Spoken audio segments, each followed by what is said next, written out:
What's up, guys? Welcome to today's video. Hope you guys are all having a great day so far. It's currently Tuesday, about 3:15 in the afternoon. Today's video is going to be a little bit different. Over the last month or so, I've been filming all these flips, all these real estate videos. So today's video is going to be a little bit different. It's going to be talking about why I am purchasing a 2021 Model 3 Tesla. So sit back, relax, enjoy the video. I'm pretty much going to be breaking down all the expenses, the process so far, because they're actually delivering it to me since I'm buying it brand new, talking about some of the pros and cons, and then talking about why I bought it and what I plan on doing with it. So first things first, I put a deposit down on this car and I customized it, I want to say May 28th, so just about 3.5 weeks ago. And the only thing you have to do when you're ordering a Tesla brand new is basically put a $100 deposit down. It's non-refundable, I believe, and there's so much demand for these Teslas that if you don't follow through with the payment prior to delivery, they're just going to give that car to someone else. There's so many people waiting. Their timeline is anywhere from 3 to 12 weeks is what they gave me from when I purchased it to when it's actually going to get delivered to the address or the location that they're going to drop it off at. My situation's a little bit different because I am currently in Arizona, but I actually bought the car and am going to fly out to Oregon to pick it up. I have an Oregon driver's license. I'm back and forth between Oregon quite a bit. So I actually ordered the car in Oregon. It's getting delivered to Oregon. It saves me a lot on taxes as well. I have my AMG GTS in Oregon as well. So it's a little bit difficult for me because Tesla doesn't give you a lot of notice when your car is ready to be delivered. I heard they give you anywhere from a 3 to 4 day notice prior to the delivery date, so you don't have a lot of time to really figure it out, especially for me when I'm going out of state. I have to buy my flights, I have to figure out all of that, I have to figure out my return flight. I do plan on flying in to pick up the car and then most likely delivering it back to Arizona for the time being, just because I don't want to drive it back, I think, 1,300 miles. I have a standard range Tesla, so that'd be a 3-day road trip for sure, and I'm just not worth it to me. I'd rather pay the $1,200 to $1,500 to have it delivered there and then ship it back to Arizona. The benefits to doing that, though, is definitely outweighs the $1,500 delivery charge that I have to pay to get it back to Arizona, just because I'm saving so much on taxes as well. So now that that's out of the way, let's actually break down what should we go through first. Let's talk about the purchase price and exactly what I actually got. So this is what I ordered. Let me make sure everything's on screen for you guys. So I bought the Model 3, like I said. I pretty much left everything standard as what it came with. The only addition that I did is I did white interior. This is going to be a car that I don't plan on selling right away. This is going to be my daily driver that I drive every single day, that I most likely will have for the next at least 5 years. So for me to spend an extra $1,000 to get the interior color that I wanted is well worth it for me. If I was just trying to get the best ROI and just kind of minimize my costs, I would have just left black interior. Standard range, so many people, this was the biggest holdup. So many people were telling me that I wanted the long range, and I'm sure a lot of people that have Teslas right now are going to comment long range is better, but I just couldn't validate spending an additional, I believe it was $9,000 to get an additional 75 miles on the car. So I left the standard range there. It would have been a $43,000 car, I believe, to at least a $50,000 car. So that's a big difference for long range. Yes, it's probably going to be a pain in the butt when I do these longer trips, but a lot of my, as a real estate agent, a lot of my trips are just back and forth. I don't do a lot of driving more than 200 miles at one time. So yes, I may go up to Scottsdale and back, but my thought is I'm always going to have time to charge. So I just stuck with the standard range, which I believe is 260 miles per charge, which is pretty good for me. The destination fee is $1,125. Document fee, $75. Order fee, don't know what that is, but this is the stuff that they don't really tell you before you order it. Additional, I could be wrong though. Maybe I did see this. I have no idea. I don't really remember. It was a month ago. Additional charges. So registration. This is a lot for registration. I need to figure out that. That's incredibly high. Processing fee, $25, and sales tax. For those of you guys that don't know, Oregon is a no sales tax state. They do charge a sales tax on higher end cars. I believe it's 0.5%. I believe it might be exactly 0.5% on cars over $30,000. I need to look into that more. On top of this, if you guys are interested in buying a Tesla, look at your individual state and where you're going to purchase it at, because although Tesla is out of federal rebates, each and every state has different rebates. I know Oregon is a $2,500 tax rebate, so I'm actually getting $2,500 off this technically, although it's like not taking off the purchase price. It's a rebate, $2,500. Arizona doesn't have any sort of rebate like that, but they do have really cheap registration. I believe if you buy in Arizona, it's $170 for 5 years, which is great. My order deposit is $100. I did that with a credit card. So my amount due is $43,369 the day before delivery. I think you have to pay this 24 hours before delivery, or they'll just put you on the back end of it, or just cancel your order in general.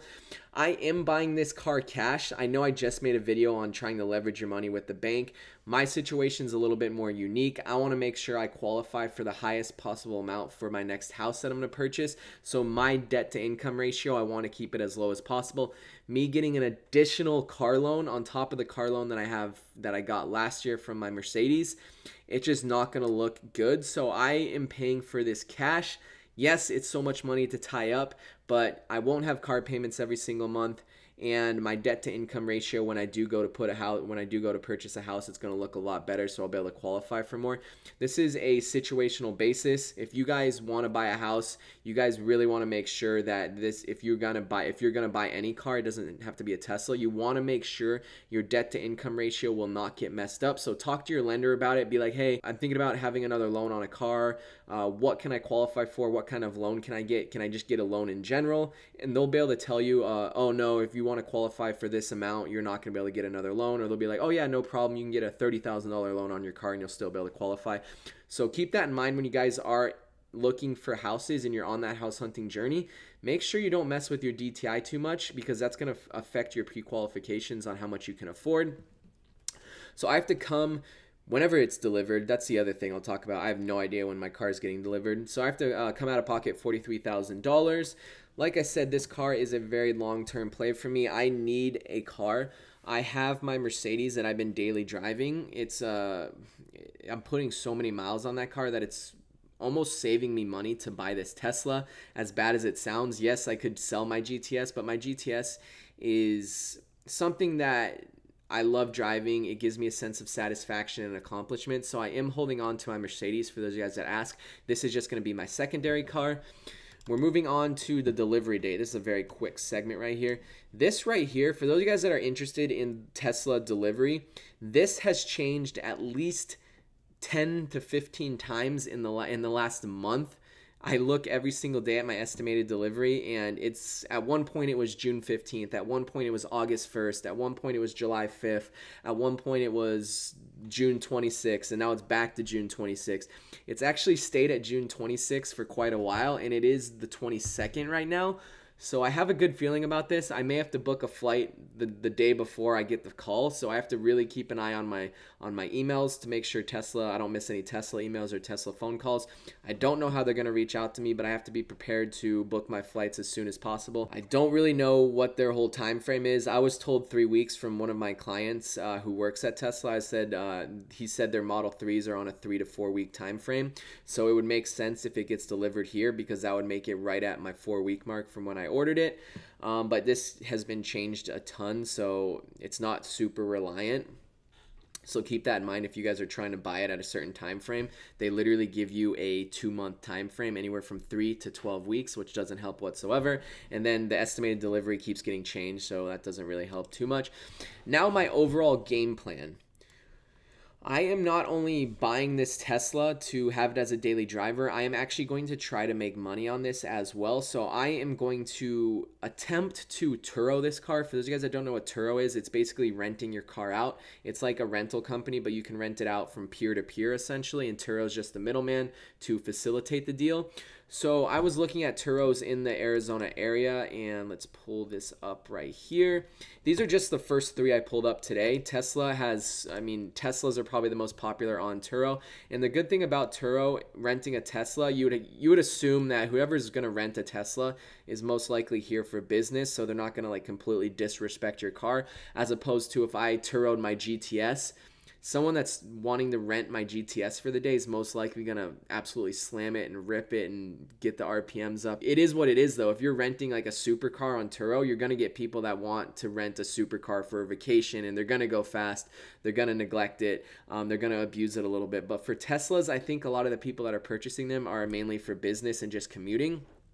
So this is a 2021. This is basically identical to mine. So if this one is getting listed at 139 a day, it's a pretty good comp. This one's 136 a day, 21 trips. This one is 113 a day at 40 trips. This is a 2019 though, black leather. I really don't care if I can get $100 a day from renting my Tesla. It's not really costing me anything at all. I believe they have to return it with a full charge. Otherwise, they get charged even more on it. So it's not a huge incentive for me, but just to have these numbers, like they're above $100 a day is great. If I can rent it 1, 2, 3, even 4 times a month, that would just be another little passive income source for me. If it's too difficult, if it's too stressful, it's not the end of the world. Sorry, I'm trying to like... If it's too difficult or if it's too stressful, it's not the end of the world. I didn't buy this car strictly to Turo it. It's like, if I can make additional income on it, amazing.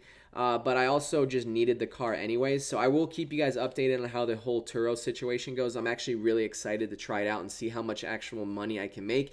It's another passive income source. It's completely different than any other income sources that I have right now. It's completely different than real estate, than my interest on BlockFi, than all my other passive income sources right now. So it would be really cool to just have another additional source of income coming in, even if it's $400 or $500 a month. So I'll be for sure to keep you guys updated on that. And that's pretty much it.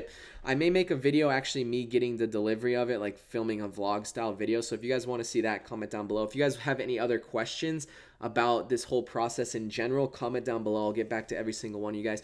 Please drop a like. I'm going to get back to my normal videos about real estate probably on Sunday. So thank you guys so much. I'll see you guys soon. And I am a licensed real estate agent in Arizona, specializing in investment properties. If you guys are interested in purchasing a property here in Arizona, buying or selling, message me down below. I'd love to work with you guys. I'll see you guys soon.